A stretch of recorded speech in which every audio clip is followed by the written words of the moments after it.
La gestión de la tragedia ferroviaria en Adamuz y el relato oficial del gobierno ha llevado a la oposición a pedir la dimisión o el cese de Óscar Puente, ministro de Transportes.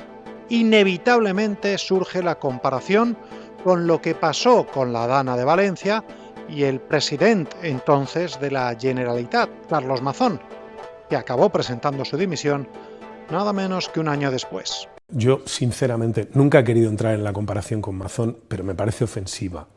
Me parece ofensiva. Yo he estado en todo momento al frente de mis responsabilidades. A Mazón nadie le culpa de la Dana. Si ha tenido que dimitir es porque no estuvo al frente del operativo y porque su actuación puede haber contribuido a generar más daño del que de haber estado en su puesto de mando hubiera sucedido. Y desde luego nadie podrá decir que yo no estaba al frente de las cosas desde el primer minuto. Óscar Puente considera un insulto que comparen su actuación con la de Carlos Mazón, y como has escuchado, pone el foco simplemente en un aspecto, en estar en el puesto de mando desde el minuto uno y dar la cara. El podcast anterior fue un detallado repaso de cómo actuó Óscar Puente tras la tragedia en esos primeros días. Si no lo has escuchado, te lo recomiendo porque en ese ya adelantábamos y se veía venir lo que vas a escuchar que pasa en este episodio que acabas de comenzar. Efectivamente, veíamos cómo ha estado al frente de forma como no se recuerda de un ministro. Ruedas de prensa sin límite de preguntas, entrevistas en todos los medios, en todas las teles, radios, Twitter. Él no estaba en un restaurante con una periodista durante horas cuando la Dana había empezado, como Mazón. Y en eso, Puente es donde está poniendo el foco. Pero, ¿fue eso lo único por lo que Mazón finalmente tuvo que dimitir? Si escuchas al propio Óscar Puente, no lo fue. Este es el ministro de Transportes pidiendo en su día la dimisión de Mazón y responsabilizándole directa o indirectamente de la tragedia de la Dana, utilizando el sentimiento de los familiares de las víctimas antes del funeral en el que Mazón finalmente fue abucheado e insultado. Y creo yo que no les falta razón en ello, consideran a Mazón responsable, directo o indirecto, de la muerte de sus familiares. Y digo que no les falta razón en ello porque es evidente que Mazón hizo dejación de sus responsabilidades. ¿En qué cabeza cabe que hubiera que someter a las víctimas a ver a quien consideran su verdugo en el funeral en el que rendían tributo a sus familiares? Responsable directo o indirecto por incumplir sus responsabilidades, dice de Mazón. Le llega a llamar verdugo. ¿Cuáles son esas responsabilidades? Por supuesto, estar en el puesto de mando. Y por supuesto, Mazón debía haber activado antes las alertas, solicitar las ayudas de forma inmediata, la colaboración del gobierno central, ser transparente en la información, incluida la suya sobre dónde estaba ese día en el Ventorro. Dio hasta 6 versiones distintas. Su consejera del ramo no sabía ni que había un sistema de alarmas y fue cesada. Todo eso le costó el puesto. Y Óscar Puente, ¿cuáles son sus responsabilidades? Él pone el foco en estar en el puesto de mando y dar información. Pero, ¿y si parte de esa información que ha dado es mentira y se demuestra? ¿Y si queda en evidencia que ha ocultado información? ¿Y si te pillan acusando de bulos a noticias que han resultado ciertas? ¿Y no tiene responsabilidad en el mal estado de las infraestructuras? ¿Y los avisos a emergencias tras la tragedia? ¿Y qué empresas responsables del mantenimiento están siendo investigadas por los casos de corrupción destapados en el Ministerio de Transportes? ¿De quién son esas responsabilidades? ¿O solo hay que poner el foco en estar en el puesto de mando? Estoy al frente de mi ministerio en el puente de mando, no en ningún reservado, dando la cara y por tanto lo que el Partido Popular pida o deje de pedir no es lo que a mí me mueve y lo que me motiva. Yo actúo con arreglo a mi conciencia, a mi obligación, a mi sentido del deber y ya está. Y tomaré las decisiones que tenga que tomar con arreglo a esos parámetros. No. Pues ya está, como dice él, no se plantea dimitir. Será él, con sus criterios, quien decida quién debe dimitir, igual que es él, con sus criterios particulares, el que decide que es un bulo o que es una información que hay que callar por el bien de la sociedad. A Puente se le está poniendo cara de mazón, pero no te equivoques, hay muchas diferencias. Quédate conmigo y te las cuento. Y vamos a ver la estrategia que sigue el gobierno para salvar al soldado Puente. Y vamos a repasar con detalle el relato que está haciendo el gobierno y lo que ha demostrado la realidad de los hechos y la investigación. Soy Pedro J. Rabadán y escuchas el podcast La Batalla del Relato.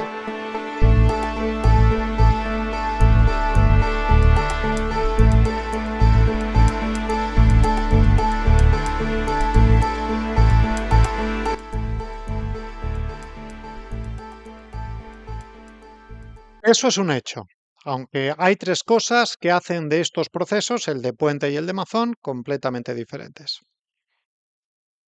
Hay tres cosas que hacen de estos procesos, el de Puente y el de Mazón, completamente diferentes. Primero, la tragedia ferroviaria es competencia exclusiva del Gobierno de España, del Gobierno central. En La Habana fue la Generalitat y el Gobierno nacional los responsables, llevándose Mazón toda la responsabilidad por sus fallos garrafales y también por la exitosa estrategia de la izquierda contra él desde el minuto uno, donde ahí no hubo respeto institucional. Segundo, porque hubo movilizaciones en las calles convenientemente dirigidas políticamente por los sindicatos de izquierda a la cabeza y alentadas por los partidos políticos de izquierda contra Mazón. 6 manifestaciones contra él. Y tercero, todos los partidos de izquierda pidieron la dimisión de Mazón, desde el presidente del gobierno, todos sus ministros, PSOE, Sumar, Podemos, Compromís, Esquerra y parte del PP, que en un principio le protegía de la que Mazón desobedeció a Feijóo.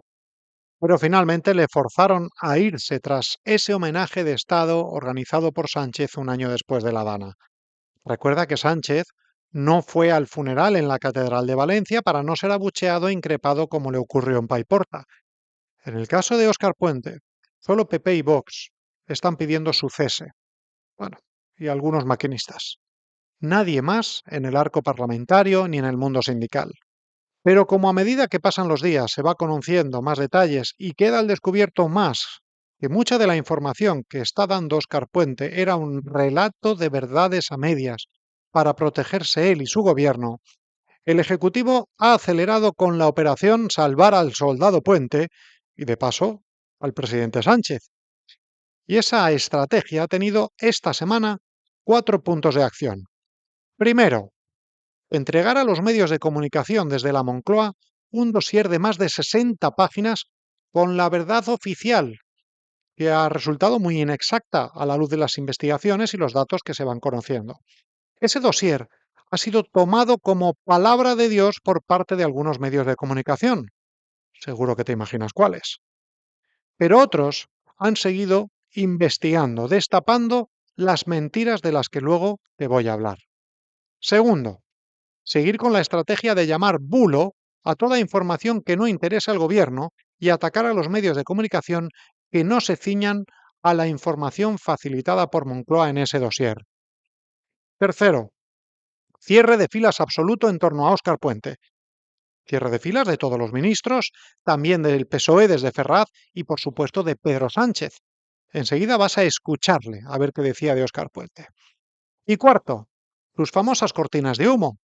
Saliendo todos los días noticias que dejan en un renuncio a Óscar Puente, lo mejor es que se hable cuanto menos de Adamuz y más de otras medidas. Esta semana, con urgencia, decreto de regularización de 500.000 de inmigrantes saltándose al Congreso de los Diputados.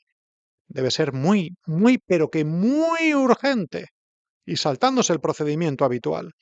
Y un nuevo decreto ómnibus con trampa, metiendo la revalorización de las pensiones junto a medidas, por ejemplo, para proteger a los ocupas ilegales. Recuerden que la revalorización de las pensiones debe ir en los presupuestos generales del Estado. Pero como no los hay, pues en el decreto ómnibus. Y como el PP se opone, sacan toda su artillería propagandística contra la oposición, que está en contra, dicen, de la subida de las pensiones. Esta estrategia es exactamente igual a la que ocurrió el año pasado. ¿Qué dice el PSOE de Óscar Puente? Escuchamos a Montse Mínguez, portavoz del Partido Socialista. En la Ejecutiva Federal hemos manifestado nuestro reconocimiento expreso al ministro Óscar Puente por ese ejemplo de transparencia, de rendición de cuentas Bueno, viene a seguir la estela de lo que decía Pedro Sánchez en un mitin del PSOE en Huesca. Es importante que sea en un mitin, porque ahí le van a aplaudir y nadie le va a hacer preguntas. Decía esto el pasado fin de semana. Escúchalo con atención. Quiero, por favor, que te fijes en las cualidades, los éxitos que destaca de Óscar Puente y en lo que dice de la tragedia. Todo mi reconocimiento al ministro de Transportes, Óscar Puente, que está gestionando y dando la cara desde el primer momento de esta tragedia. Porque esa es la diferencia entre unos y otros. Desgraciadamente, en la vida las tragedias suceden, pero no es igual cómo se responde a esas tragedias. Y este gobierno ha respondido poniendo a las víctimas en el centro de sus prioridades, con empatía, con eficacia, con transparencia y con unidad, dejando a un lado la confrontación estéril política que nos desvía del objetivo principal, que es responder a las víctimas y restablecer un servicio ferroviario que es admirado en todo el mundo. Me reconoce primero por lo que hemos visto que les interesaba más, poner la cara desde el primer momento. Y dice que esa es la gran diferencia entre unos y otros, sin nombrarles, entre Mazón y Puente, entre el PP y el PSOE. Ahí es donde les interesa poner el foco, pero luego decía esta frase, te la repito. Desgraciadamente, en la vida las tragedias suceden. Así, como que las tragedias pasan porque sí, por el azar del destino. La dana fue por lluvias que caen del cielo y no se supo responder porque ni la Generalitat ni el gobierno central supieron responder con eficacia, es decir, no tuvieron una buena gestión. Tampoco se acometieron las obras en el Barranco del Pollo de forma previa, como se avisó. No se hicieron vías alternativas para la caída del agua, no se lanzaron las alertas a la población en tiempo y forma, y podríamos seguir con un largo etcétera. El origen, eso sí, fue climático. En el accidente ferroviario, el accidente ha sido, según apuntan las investigaciones, por un defecto en la vía, un defecto que no debía estar ahí. Esto sí que es evitable al 100%. Y seguía Sánchez. Y este gobierno ha respondido poniendo a las víctimas en el centro de sus prioridades, con empatía, con eficacia, con transparencia. Las víctimas han estado en el centro desde el primer momento. Sí, es cierto.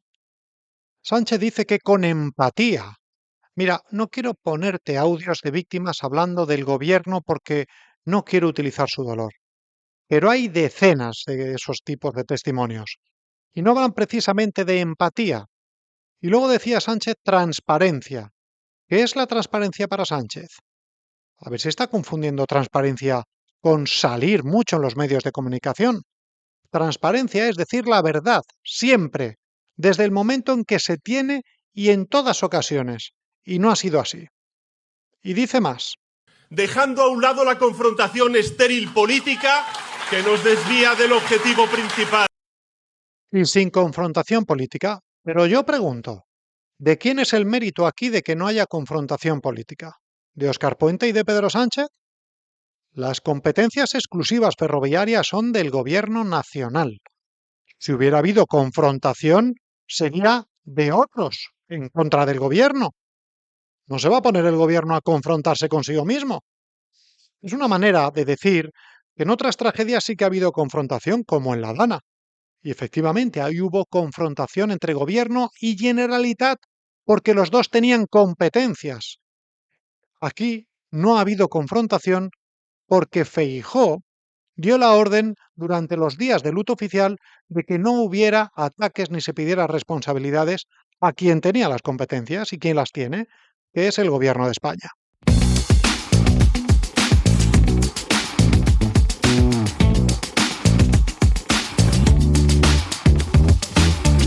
El relato del Gobierno iba en una sola dirección: eximir al Ministerio de Transportes de cualquier responsabilidad.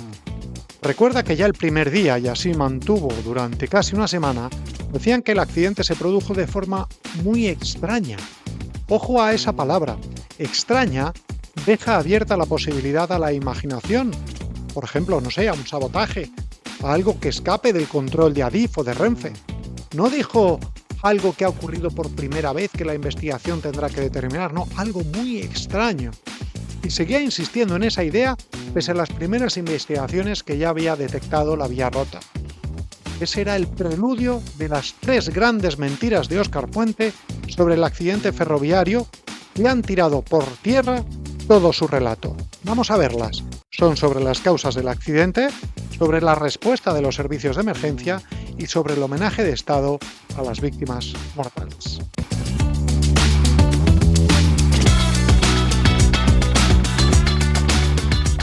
La primera y más importante, la causa del siniestro. Puente decía en todas las cadenas esta idea.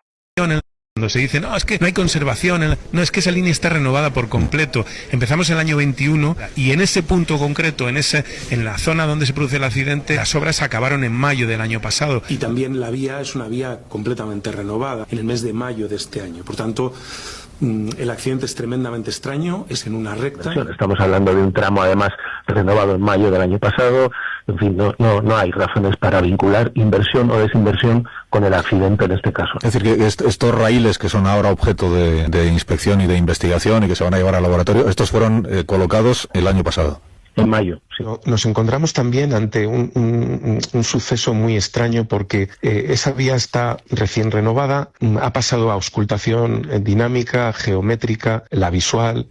La vía puede haber fallado no por falta de mantenimiento, de hecho no se está poniendo en este momento el acento en el mantenimiento de la vía, porque entre otras cosas es una vía renovada en mayo del año pasado, se está poniendo el acento en otras cosas. Renovación integral en 2025, repite una y otra vez. Y el propio ministro publica una imagen en Twitter de la vía supuestamente renovada en el punto del accidente. Y en esa foto que publica el ministro se ve que no es una vía renovada, que es antigua. Así que el diario El Mundo publica al día siguiente: el Irio descarriló en una vía sin renovar fabricada en 1989 y añade: el carril se partió por la soldadura que unía la vía original de finales de los 80 con otra forjada en 2023. Y adjunta el diario El Mundo la misma foto que públicamente ha facilitado Óscar Puente. Bueno, ¿y cuál es la respuesta del ministro? Que la información del Mundo es un bulo. A lo que no hay derecho es a que nos tengamos que dedicar a desmentir informaciones manifiestamente falsas. Y responde el director del Mundo. ¿Cómo se puede ser tan irresponsable de calificar como bulo una información y al día siguiente confirmarla? Que es lo que acaba de hacer, ni más ni menos. Y lo que dice es que en el tramo había vías que eran de la etapa inicial, está confirmando la información. Es decir, ha tenido que ocurrir lo que ocurrió ayer, que lo pusiéramos en evidencia ante un desmentido en falso para que reconociera algo que está a la vista de todo el mundo, que es que la vía no estaba completamente renovada, lo cual por sí solo no tiene nada de bueno ni de malo. O sea, una vía del año 1989 puede funcionar perfectamente si se cumple el mantenimiento. Quien lo pone de relevancia es él cuando insiste una y otra vez en el argumento defensivo de que se trata de un tramo completamente renovado. Hasta La Sexta abandonó a Óscar Puente y le señaló directamente por mentirles. Pero Adif confirma a La Sexta que en cualquier caso el punto donde se produjo el descarrilamiento tenía partes del tramo original inaugurado en 1992 y una de las fotos aportadas por el propio Puente así lo confirma. Es decir, el trazado no estaría completamente renovado como nos aseguró el ministro. En estas sale el presidente de la Comisión de Investigación de Accidentes Ferroviarios, CIAF, Ignacio Barrón, y lo que dice es que efectivamente la vía era antigua y se rompió en la soldadura y que esa vía no se había renovado íntegramente. Todo parece evidenciar que la causa principal, el origen de toda esta tragedia ha sido la rotura no tanto del carril como de una soldadura. Todos creíamos que se había hecho una remodelación, una renovación integral de la línea Madrid-Sevilla después de 30 años de funcionamiento y no ha sido así. Se han renovado los desvíos, que era una parte que por lo visto presentaba algunos problemas que podrían llegar a ser críticos, y alguna parte más del carrilaje y algún elemento más que vamos a comprobar. Corte en Matrix. ¿Y qué hace Puente? Pues cargar contra Ignacio Barrón. Yo no voy a entrar en ningún debate con el presidente de la CIAF. Creo que uno de los problemas que puede presentar el que el presidente de la organización que está investigando el accidente haga manifestaciones públicas es que nos obligue a entrar en un debate público sobre cuestiones en las que no deberíamos estar, ¿no? ¿Cómo se le ocurre al presidente de la investigación hablar a los medios y decir esas cosas de las que, según Puente, no toca hablar? Es él, el ministro, el único. Él tiene que hablar, no vaya a ser que alguien le estropee el relato. Pero asume que le han pillado, y como ya no puede decir que es un bulo, su manera de echar marcha atrás es decir que realmente él llama renovación integral a lo que es una renovación parcial. La culpa es de los medios y de los ciudadanos por no saberlo. Renovación integral lo que quiere decir es que esa vía se renueva de punta a punta, no en todos sus elementos. Se revisa íntegramente y se sustituyen todos aquellos elementos que técnicamente se considera deben ser sustituidos. Solucionado el problema, pensaría Puente para sus adentros, pero enseguida surge otro. Y este ya, a ver cómo le damos la vuelta, pensaría. Pedro, regulariza inmigrantes. Pero ni con esas. Escucha a Nacho Abad en el programa Código 10, porque ha tenido acceso a los contratos de la vía de Adamuz. Y atención a lo que pone en esos contratos, lo vas a escuchar. Primero sobre el balastro, que es la grava sobre la que se asienta la vía. Pone los pelos de punta. Para empezar, atención, vamos a ver los contratos. El balasto de la vía, miren, les digo que hemos visto los contratos, aquí tienen ustedes todos los contratos, propuesta de resolución, el contrato, los destacados. El balasto de la vía donde ocurre el accidente es reciclado, como lo oyen. Se empleó balasto viejo, lo pone en el contrato, Señor Puente, ¿cómo fue eso posible? Las empresas adjudicatarias le dijeron, señor Puente, el balasto está muy caro, lo pone aquí. Hay problemas con el suministro del balasto por la situación actual de la subida de precios. Lo pone aquí. Señor Puente, que el balasto está muy caro, que no llegamos al presupuesto de la obra. ¿Y qué hizo el ministerio del señor Puente? Leo textualmente. Se autoriza la reutilización del balasto que está en unas condiciones que permiten que sea usado.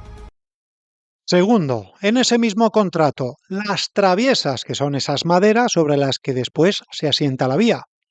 Saber este programa, las traviesas del punto kilométrico donde ocurrió el fatal accidente, no han sido renovadas.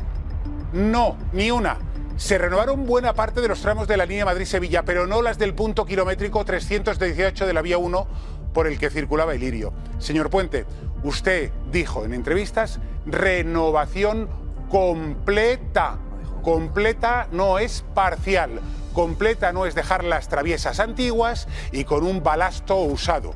Tercero, ¿cómo fue la revisión de la vía después de esa renovación parcial con elementos usados? Las revisiones reglamentarias tras la obra a partir de mayo, según el protocolo de mantenimiento de operaciones cotidianas de Adif, tras una renovación de una vía se exige aumentar las revisiones, porque está en el periodo de asentamiento, se están asentando las vías. Es en esa fase, nos dicen los expertos, cuando suelen aflorar los fallos de soldadura y las fatigas prematuras. Según Adif, la única revisión de la vía desde mayo con ultrasonidos, que es la única capaz de detectar las fisuras de dentro de los raíles y de las soldaduras, se hizo el 10 de septiembre. El 10 de septiembre. ¿Qué dice el protocolo? En los protocolos de actuaciones de mantenimiento y renovación se habla de operaciones cotidianas. Cotidianidad no es puntual. Sin embargo, cuando llamamos a Adif y decimos, oye, Adif, ¿esto qué es del protocolo? ¿Qué es cotidiano? Ellos nos dicen que son inspecciones que se hacen de forma periódica. Periodicidad implica más de una. Casualmente, pues de esas casualidades de la vida, después de que se conociera esta información que acabas de escuchar, que ha dado Nacho Abad, pues ayer se publicaba en El Debate esta noticia.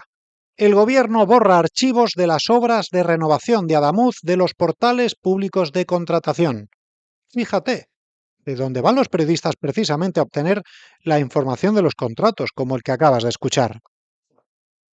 Luego hemos sabido por noticias publicadas en diversos medios que 4 de los 7 trenes Séneca, que son los que descubren las microroturas en las vías, están abandonados y escondidos. Y otra noticia más también preocupante, que Adif eliminó 2 de los 3 métodos para revisar las soldaduras con ultrasonido ya en la época de Óscar Puentes como ministro.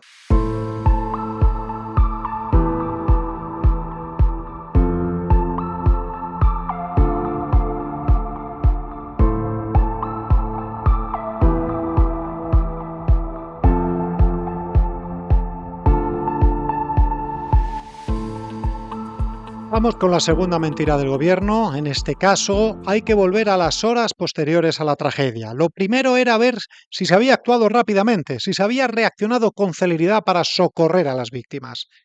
El ministro dice que es Adif o Renfe quien avisa al 112 de la Comunidad de Madrid, a quien responsabiliza de ser quien tenía que haber dado el aviso. Es decir, apunta a puente hacia la Comunidad de Madrid. Y dice que lo que haga el 112 de la Comunidad de Madrid, pues no es responsabilidad suya. Cuando hablo de 2000, tanto en el caso del CAS 24 de Adif como del CECOM de Renfe, que es el que llama al 112, ambas se producen a las 20 horas, en el caso de Renfe, un poquito antes. Es decir, hablo del Albia, no del Lirio. El Lirio no lo he mencionado porque lo que se está cuestionando es que se sabe lo del Lirio, pero no se sabe lo del Albia. No, lo del Albia a las 20:00 estaba en conocimiento del 112. A partir de ahí, lo que el 112 hiciera internamente y su coordinación para trasladar sus equipos allí, eso no es ni es de nuestro conocimiento. Pero una nota de prensa del mismo Ministerio de Transportes, es decir, el ministerio que Óscar Puente dirige, le deja por mentiroso. Dice todo lo contrario, que fue el 112 de Madrid quien les avisó a ellos. Así leía esta nota, enseñándola en pantalla gigante Vicente Vallés en Antena 3. En realidad no es Adif ni es Renfe quien se pone en contacto con el 112 para informar del accidente. Es justo al revés. Es el 112 de Madrid el que llama a Renfe porque tiene constancia de que se ha producido un accidente de tren y pide más información. Este que van a ver es el comunicado oficial del propio Ministerio de Transportes emitido hoy. Según el Ministerio, a las 20 horas, el 112 de Madrid llama al CECON, que es el Centro de Control de Renfe, para pedir la localización del accidente. Insistimos, no es Renfe quien llama al 112 para dar la información, es el 112 de Madrid el que llama a Renfe para pedir la información. ¿Y la llegada de los efectivos de emergencia? ¿Pudo ser antes? ¿Se pudieron salvar vidas si hubieran llegado antes? Porque parece que la falta de conocimiento del accidente por parte de Adif y Renfe pudo retrasar esos servicios. El Confidencial publicaba: un error de comunicación dejó sin auxiliar más de una hora a las víctimas del Albia. Esto decía el ministro del Interior sobre la actuación de las fuerzas y cuerpos de seguridad del Estado. ¿Cómo se gestionó la información de que había 2 trenes afectados en el accidente y no solo uno? Hasta donde hoy hemos podido saber, ni Adif ni Renfe avisaron a Emergencias de Andalucía. Fue el 112 de Madrid el que llamó a Renfe para que les dieran más datos porque sabían que se había producido un accidente, pero los sanitarios y la Guardia Civil que llegaron al lugar de los hechos creían que solo se había accidentado un tren, el Lirio. Que debido a ese problema de comunicación, los servicios de emergencias tardaron mucho, demasiado, en llegar al Albia, que es el tren en el que murieron más personas. Y aquí entra otro aspecto sustancial, que es el de las explicaciones que está ofreciendo el Gobierno. Porque hoy el ministro del Interior ha asegurado que la Guardia Civil conoció a las 20:15 que había un segundo tren, el Albia. Me consta seguidamente que a las 20:15 ya otra patrulla, una patrulla de la Guardia Civil, ya tiene conocimiento del segundo de los trenes afectados en la tragedia, en el accidente, es decir, el Albia. 8:15 de la tarde es la versión del ministro Maslarca. Vamos a ver qué dicen los supervivientes, esos pasajeros que estaban en los trenes accidentados cuando llegó la ayuda. A las 8:40 yo llegué a los vagones 1 y 2 y allí no había absolutamente nadie de fuerzas y cuerpos de seguridad del Estado. 9:15 aproximadamente empezaron a llegar los sanitarios y más Guardia Civil. No sabría decirle, pero en las 9:30 o 9 largas seguro. Te digo yo que una hora larga seguro, vamos. Una hora después del accidente, escucha también lo que cuenta el periodista Juan Baño, de la cadena COPE, jefe de Interior de esta emisora, del que, por cierto, pongo la mano en el fuego por sus informaciones, le conozco desde hace muchos años, y tiene muy buenos contactos con la policía. Y precisamente la policía le ha contado lo que pasó cuando fueron los propios agentes los que iban a ayudar. No eran necesarios por ahora. Es lo que le dijo la subdelegada del gobierno cuando la comisaria se ofreció con medios técnicos y humanos, lógicamente, para echar una mano. Los agentes, vista la dimensión de la tragedia, ahora, Ángel, te puedo decir que sienten resignación, tristeza por no haber estado allí, dicen a COPE fuentes muy próximas a esos policías. En COPE podemos contar que la policía quiso estar en esos primeros trabajos. Es más, una quincena de policías nacionales, a bordo de 3 coches de las unidades de protección y respuesta, las UPRs, estaban dando seguridad al partido Córdoba-Málaga, se iniciaba a las 9, recibieron la alerta a través, lógicamente, de la sala de 091 y con las indicaciones de sus superiores, ¿qué hace un policía? Pues se pusieron en marcha hacia el lugar donde había que estar. A toda prisa hacia Adamuz. 2 o 3 kilómetros después, la jefa provincial de Córdoba les ordena que se dieran la vuelta. Es una zona rural, ya sabes, competencia de Guardia Civil. Su delegación del gobierno niega haber dado ninguna contraorden, pero sí confirma a COPE haber rechazado el ofrecimiento de policía.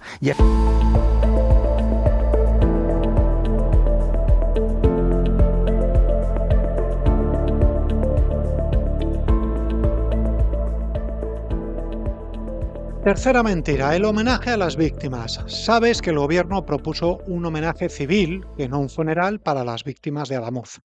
Se iba a celebrar el 31 de enero, pero lo han suspendido de momento sin fecha. Lo ha suspendido el gobierno central. La Junta de Andalucía lo ha acatado sin buscar el choque institucional. ¿Y por qué se suspende? La versión del gobierno la cuenta una reportera de Antena 3 con información en la propia Moncloa. Suspendido ese homenaje porque lo que dicen en Moncloa es que en las últimas horas se pusieron en contacto con las familias de las víctimas y que la mayoría les dijo que no podían acudir y otras que preferían otra fecha más adelante. ¿Y las víctimas qué dicen ante esta información del gobierno? Estos son algunos de los testimonios que salían en el mismo informativo. Lo pueden aplazar todas las veces que quieran, que no pienso ir a ninguno. Que no pienso compartir ni espacio ni tiempo con los asesinos de mi hermano. Los políticos por el momento aquí no pintan nada. Dejar a los familiares de las víctimas con su dolor. Es muy pronto porque sé de gente que está todavía haciéndose pruebas, gente que no se puede mover. No creemos que sea lo oportuno, ya sabemos todas las fotos que hay por ahí, pues no queremos más fotos. En el gobierno hay pánico a que el homenaje se convierta en otro episodio de abucheos e insultos, como sufrió Sánchez en Paiporta, o lo que vivió Mazón en ese homenaje de Estado donde le increparon y le llamaron asesino, y que fue la gota que colmó el vaso antes de su dimisión. Así que el gobierno huye ahora de ese momento. Pero recuerda, lo decía Sánchez, la prioridad no eran las víctimas. Y este gobierno ha respondido poniendo a las víctimas en el centro de sus prioridades. Objetivo principal, que es responder a las víctimas. Hoy estoy grabando este podcast jueves a mediodía y hoy, esta tarde, se celebra en Huelva el funeral que organiza la Iglesia por las víctimas de Adamuz. Los reyes han confirmado su asistencia. El presidente de la Junta de Andalucía también. A esta hora la información es que Sánchez no va a acudir al funeral con las víctimas. Repito, Sánchez no va a acudir. Y Óscar Puente tampoco. ¿Por qué no van?